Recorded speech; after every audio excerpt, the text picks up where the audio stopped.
Преди малко се събрахме и вземахме едно важно решение.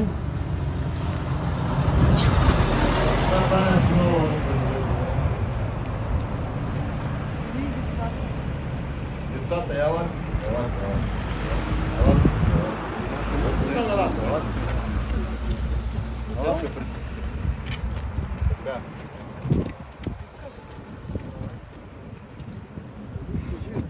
Преди малко тук в нашия импровизиран щаб, който се намира в град Турку, вземахме решение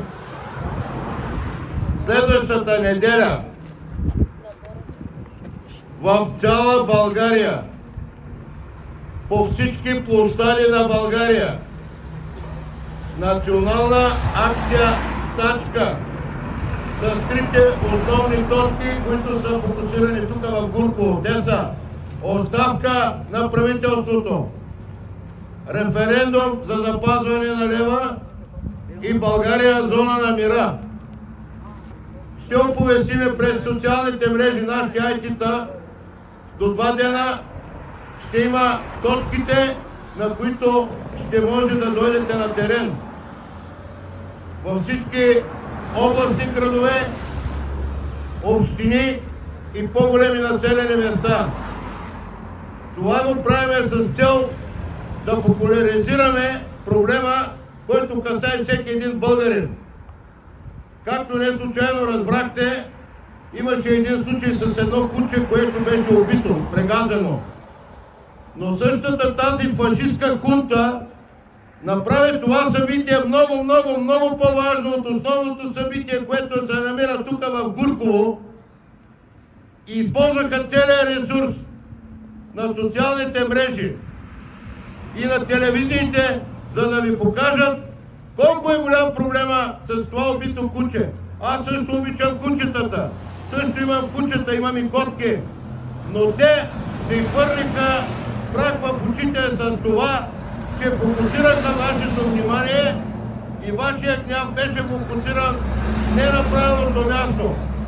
А тук срещу нас се води информационна война.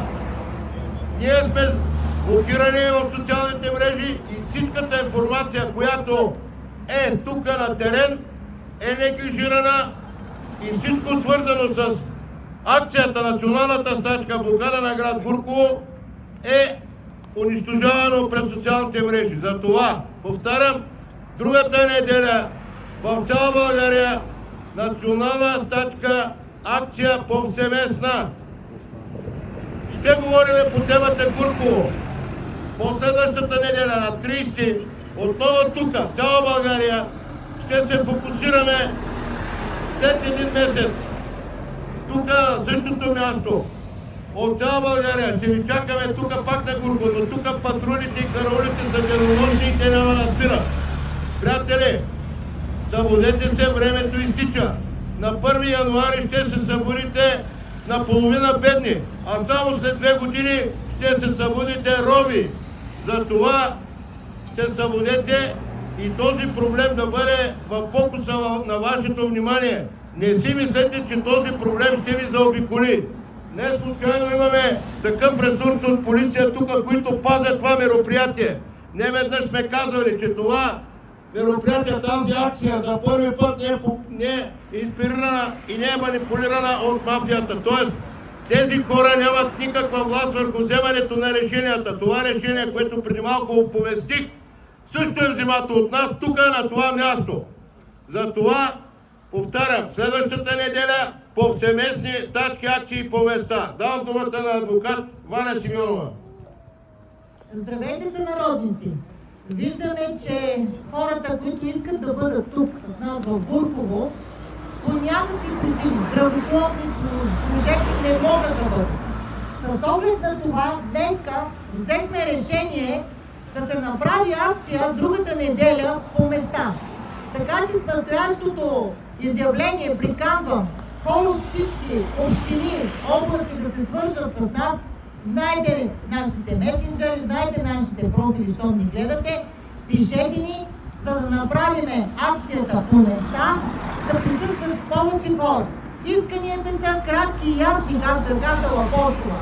сваляне на правителството, което не работи в полза на обществото, обявяване на референдум за запазване на българския лев и България зона на мира. България не трябва да участва в войни и то войни между братски народи.